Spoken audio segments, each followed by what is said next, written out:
बिस्मिल्लाहिर्रहमानिर्रहीम। अस्सलामु अलैकुम फ्रेंड, आज के इस लेसन में मैं आपको सिखाने वाली हूँ कि आप वेरी की जगह क्या यूज़ कर सकते हैं। बहुत से लोग होते हैं जो चीज़ उनको ज़्यादा पसंद आ रही हो, जैसे कि उनके कपड़े या फिर कुछ और, तो वो कहते हैं वेरी ब्यूटीफुल। ये गलत इंग्लिश है। आज मैं आपको सिखाऊंगी कि आप वेरी की जगह क्या यूज़ कर सकते हैं। वीडियो शुरू करने से पहले अगर आप मेरे चैनल पर नए हैं तो इब्राहिम टीवी को सब्सक्राइब कर लीजिए ताकि आपको हमारी मज़ीद वीडियोस की नोटिफिकेशन मिलती रहे। तो चलिए शुरू करते हैं।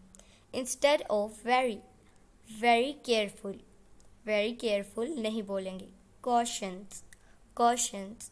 वेरी ब्राइट मतलब ल्यूमिनियस, ल्यूमिनियस। वेरी बोरिंग डल। very nice, kind, very skinny,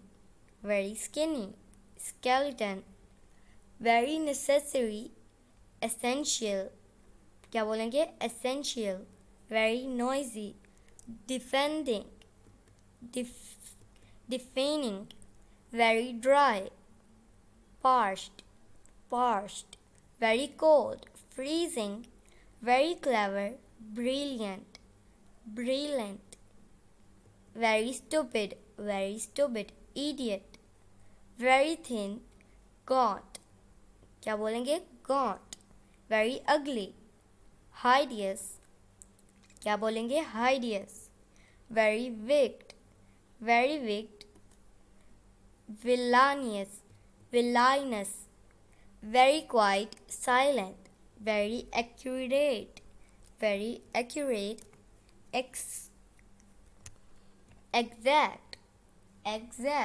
तो फ्रेंड, यही था मेरा आज का वीडियो। अगर आपको ये वीडियो पसंद आई हो तो इब्राहिम टीवी को सब्सक्राइब कर लीजिए। मोर इंग्लिश वीडियोस के लिए मिलेंगे अब से नेक्स्ट वीडियो में। तब तक के लिए अल्लाह हाफिज़।